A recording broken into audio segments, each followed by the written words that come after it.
Welcome to the Sam and Joe VA Show, where we teach women just like you how to start and scale a thriving virtual assistant business. We're your hosts, Sam and Joe, and get ready to have the control, flexibility, and freedom you've always dreamed of. Welcome to episode 102, transitioning your existing clients to a team member. This episode is for virtual assistants listening that have more than likely recently decided that they're going to grow a team and bring on either subcontractors or employees. But they're really fearful of that conversation that they're going to need to have with their current clients who are used to working with them and letting them know that you've got a team now and you want their work to go to that team member. Yeah, it's a hard conversation to have. And it's a really necessary one because when you get fully booked, that's when you start to bring on team members. And then you can't continue to be fully booked, run the business, and manage the team members. So this is the point that you're going to be at where you need to transition those clients off you and onto a team member. But it's scary. It's scary because I think the number one fear is that the client is just going to say, no, they're not interested in anyone else working for them. Well, they've built a great relationship with you, right? If I was a client, I wouldn't want to go to anyone else. I would want you as the VA who I've built the relationship with. So we're going to go through the kind of steps of how you transition this and how you make it all about the benefit to the client and not the benefit to you. Yeah. So let's start off with that initial comms with them. Number one, you want to get them on a Zoom call or face-to-face if they're local, right? This is not an email conversation to have. It's not a messenger. It's not a Voxer. It's probably not even a phone call. I reckon as face-to-face as possible, even if that's through a computer screen. Yeah, face-to-face is always best. So in this conversation, you are going to need to come up with the benefits of why this is going to be a really good idea for the client. What is the reason that you're going to do this is because you aren't going to have time and you're going to have to move them off. But that's not the problem of the client. They don't want to hear that, right? They do not care about that. What they care about is them getting really quality, good work done. And they are going to have an assumption that you are going to do the work better than your team member. So how do you get through that? How do you get through it? I've never had to have this conversation, Joe. How do you get through that? Slowly. You don't just want to go into the conversation and be like, right, so as of now, we're going to transition you over, or you're going to start working with this VA and they're going to do all the work for you now. That would be as a client, I'd be like, what the F? What are you talking about? Hold on. What? Yeah, I'd be freaking. There are kind of stages that you want to take them through. And the first stage is to say, hey, I'm bringing on a team member. They're going to work alongside me because we've brought on so many clients that we have a lot of work happening at the moment, and I don't want to let you down, and I don't want you to have any kind of drop in the service that we're providing. So that's your this is why it's going to be a good thing for you.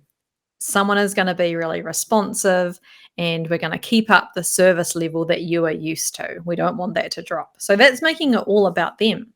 So the initial kind of step is to say that you're going to have the team member working alongside you and supporting you to complete the client's work. So then they're still going to liaise with you. You're still the lead. But this team member, you're just letting them know that they are going to work alongside you. And so they might see their name pop up, or, the other person might message them about something. And so it's kind of letting them know that that's happening. But you're still the head VA for them. You're still the main contact. So I'm comforted as a client when I hear that, right? Okay, so you're still going to be my VA. Someone else is going to be there doing things in the background. I'm happy with that. You're easing them into it. It's not too much change all in one go, because people naturally are very wary of big changes, aren't they? Mm-hmm. Yeah. So step by step, baby steps, you've got to build that trust again. You've built the trust with the client. Now you're building trust further with someone else working alongside you. So all about trust building. Nice. Then what? they get used to someone else, they get comfortable, like that's fine. And then you start to have the team member work with them more. So they're the one messaging them about things. They're the one giving them a phone call and asking them some questions or getting details from them. And so you're slowly transitioning the work away from you and that direct contact with the client and onto the team member. Once the client is really comfortable, and sometimes the client even says this themselves, they say, oh, I've been actually dealing with whoever it is.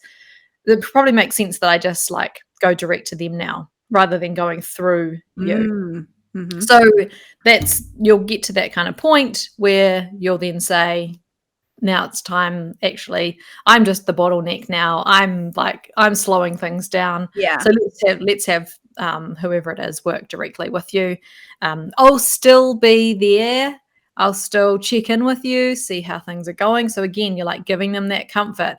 You're not just dropping and running. You're there, checking on things, reviewing things, and checking with the client and seeing how things go. I'd be really happy as a client. Yeah. Ideal.